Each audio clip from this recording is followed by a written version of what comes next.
who's backing the RSF.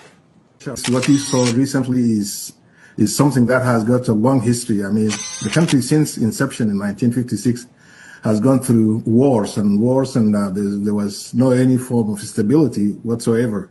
And out of 70 years since independence, actually, the military ruled for almost 60 years out of that.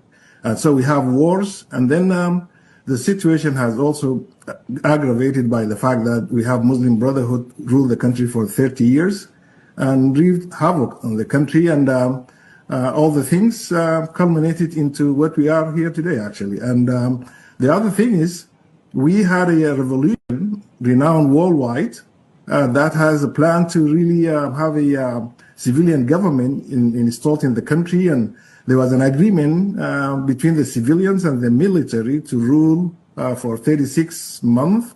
The military rules for 18 months, and then the civilians for another 18 months. And then we have a democratically elected government to have a civilian government down the road.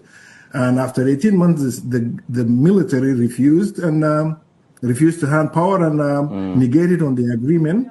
And then they had a coup, which derailed all the process. And then, we had the war, which is a disagreement on one part saying they wanted to control the government, and another part is saying, no, we don't advocate or support the coup, and we will support the civilian government. And that is why we have a situation whereby the Muslim Brotherhood, which is the military, and I cannot separate them because they are one unit, have really an idea of really taking back the government and controlling the Sudanese and go through what we went through for the last 30 years. Yeah. Sir, I want to put this in perspective yet again for my viewers. Researchers are stating that this happens to be some of the worst mass killing we've seen in this century. I mean, that speaks volumes with regard to perhaps what's taking place there.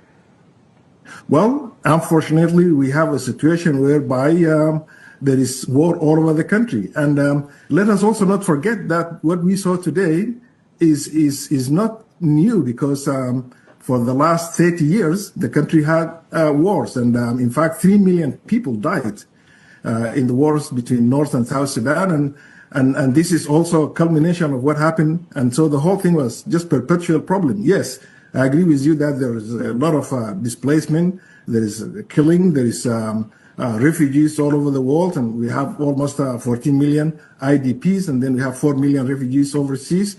And we definitely would like this come to an end. And I would like to see the international community doing more in order to really, support us in peace government in order to